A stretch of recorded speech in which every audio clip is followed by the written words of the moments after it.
ഈശോ മിശിഹായിൽ സ്നേഹം നിറഞ്ഞവരെ, ഒക്ടോബർ 1-ാം തീയതി നാം ആഘോഷിക്കുന്ന വിശുദ്ധ കൊസറേസ്യയുടെ തിരുനാൾ ഒരുക്കമായി നാം ഇന്ന് നടത്തുന്ന വിചിന്തനം അവളുടെ ആധ്യാത്മിക ജീവിതത്തിന് അടിത്തറ പാകിയ അവളുടെ വിശുദ്ധ കുടുംബത്തെക്കുറിച്ച് ചിന്തിക്കുവാനാണ്.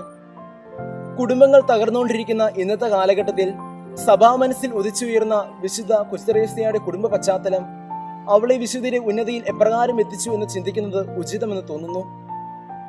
19-ാം നൂറ്റാണ്ടിന്റെ അവസാനത്തിൽ ഫ്രാൻസിലെ അലൻസോൺ എന്ന നഗരത്തിൽ ലൂയി മാർട്ടിന്റെയും സെലിംഗുരിന്റെയും ദാമ്പത്യ വല്ലരയിൽ വിരിഞ്ഞ് ലിസിവിൽ മുട്ടിട്ട ചെറുഷ്പം ആധുനിക ലോകത്തെ ഏറ്റവും വലിയ വിശുദ്ധിയും അഖില ലോക മിഷൻ മധ്യസ്ഥയുമാണ്.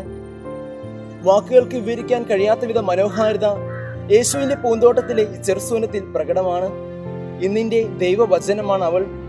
സ്നേഹത്തിന്റെയും വിശുദ്ധിയുടെയും പാതയിലേക്ക് മുന്നേറുന്നവർക്ക് അവൾ ഒരു പുതിയ മാർഗം തുറന്നു തന്നു.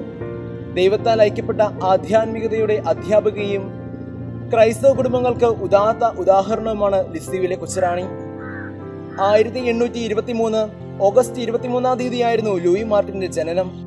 തികഞ്ഞ ഈശ്വരവിശ്വാസിയും സൽഗുണന സമ്പന്നനുമായിരുന്നു അദ്ദേഹം. അതുപോലെ 1831 ഡിസംബർ 23-ാം തീയതിയായിരുന്നു സെലിംഗുരിന്റെ ജനനം. മാതാപിതാക്കളിൽ നിന്ന് കൈമാറി കിട്ടിയ ക്രൈസ്തവ വിശ്വാസത്തെ അവൾ മുറുകെ പിടിച്ചിരുന്നു. പാപങ്ങളോടും അഗതികളോടുമുള്ള അവളുടെ സ്നേഹം വാക്കുകൾക്ക് വിവരിക്കാൻ കഴിയുന്നതിൽ അപ്പുറം തന്നെയായിരുന്നു. ലൂയി മാർട്ടിൻ സെലിംഗുരിൻ ദാമ്പത്യ വല്ലരയിൽ 9 സൂനങ്ങൾ മുട്ടിട്ടു. അതിൽ 4 പേർ അകാലത്തിൽ ദൈവസന്നിധിയിലേക്ക് എടുക്കപ്പെട്ടു. മാർട്ടിൻ കുടുംബത്തിലെ മക്കളുടെ പേരുകൾ Maria Louisa, Maria Pauline, Maria Celine, Maria Leonie, Maria Helen, Maria Joseph John Baptist, Maria Melanie Therese, Maria Francis Therese എന്നിങ്ങനെയായിരുന്നു. പരിശുദ്ധ അമ്മയോടും യൗസപിതാവിനോടുമുള്ള അതിരറ്റ സ്നേഹം കൊണ്ടാണ് തങ്ങളുടെ മക്കൾക്ക് ഇപ്രകാരം പേരുകൾ നൽകുവാൻ അവരെ ശക്തരാക്കിയത്. യുവത്വത്തിലേക്ക് പ്രവേശിച്ച 5 പുത്രിമാരും ദൈവത്തോടുള്ള സ്നേഹത്തെ പ്രതി സന്യാസ സമർപ്പണത്തിലൂടെ അവിടുത്തെ മണവാട്ടികളായി തീർന്നു. അവരിൽ ഇളയവളാണ് ലിസിവിലെ കൊച്ചുറാണി. നസ്രത്തിലെ തിരുക്കുടുംബമായിരുന്നു അവർക്ക് ക്രിസ്തീയ കുടുംബത്തിന്റെ മാതൃക. അവരുടെ കഠിനാധ്വാനവും സമർപ്പണ മനോഭാവവും അനുതരണ സാധാരണമായിരുന്നു. അടിപതരാത്ത ദൈവവിശ്വാസവും ദൈവാശ്രയത്തിലുള്ള അചഞ്ചലമായ സ്നേഹവുമാണ് എല്ലാവിധ തിക്ത അനുഭവങ്ങളിലും പ്രതികൂല സാഹചര്യങ്ങളിലും അവരെ താങ്ങി നിർത്തിയത്. ഒരു സാധാരണ കുടുംബം കടന്നു പോകുന്ന എല്ലാവിധ തിക്ത അനുഭവങ്ങളിലൂടെയും പ്രതികൂല സാഹചര്യങ്ങളിലൂടെയും ഈ കുടുംബം കടന്നു പോകുന്നതായി നമുക്ക് കാണുവാൻ സാധിക്കും. 4 മക്കളുടെ മരണം. സെലിംഗുരിന് അർബുദം ബാധിക്കുന്നു. കൊസറേസ്യ രോഗിണിയായി തീരുന്നു.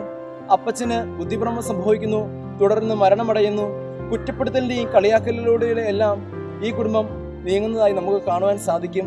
അവിടെയൊന്നും തളരാതെ പതറാതെ ഈ കുടുംബത്തെ മുന്നോട്ട് നയിച്ചത് ദൈവാശ്രയത്തിലുള്ള അചഞ്ചലമായ വിശ്വാസം കൊണ്ട് മാത്രമാണ്.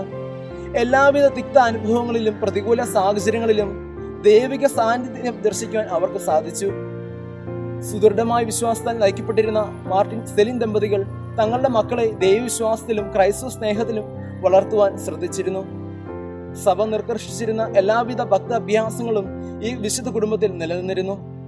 ഒരു കുഞ്ഞ് ആദ്യമായി സ്വർഗം എന്ന വാക്ക് ഉച്ചരിക്കണമെങ്കിൽ എത്രയോ പ്രാവശ്യം ആ കുടുംബത്തിൽ സ്വർഗം എന്ന വാക്ക് ഉച്ചരിച്ചിരിക്കണം.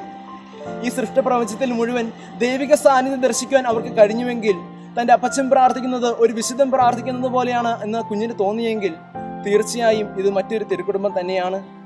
സെലിംഗുരിന്റെ മരണാനന്തരം ഇനി മുതൽ സ്വർഗത്തിൽ നമുക്കൊരാളുണ്ട് എന്ന് ബന്ധുക്കൾ പറയണമെങ്കിൽ തീർച്ചയായും ഇതൊരു മാതൃക കുടുംബം തന്നെയാണ്. തങ്ങളുടെ ഇളയ മകളായ കൊസറേസ്യെ പോലെ തന്നെ 2015 ഒക്ടോബർ 18-ാം തീയതി തിരുസഭ വിശുദ്ധ ലൂയി മാർട്ടിനെയും സെലിംഗുരിനെയും വിശുദ്ധരുടെ പദവിയിലേക്ക് ഉയർത്തി. അതുപോലെ തന്നെ മകൾ ലെയോണിയുടെ നാമകരണ നടപടികൾ ആരംഭിച്ചു കഴിഞ്ഞു. സ്വർഗത്തെ ലക്ഷ്യമാക്കിയുള്ള ക്രൈസ്തവരുടെ യാത്രയിൽ ഈ വിശുദ്ധ കുടുംബം ഒരു മാർഗദീപമായി തീരട്ടെ.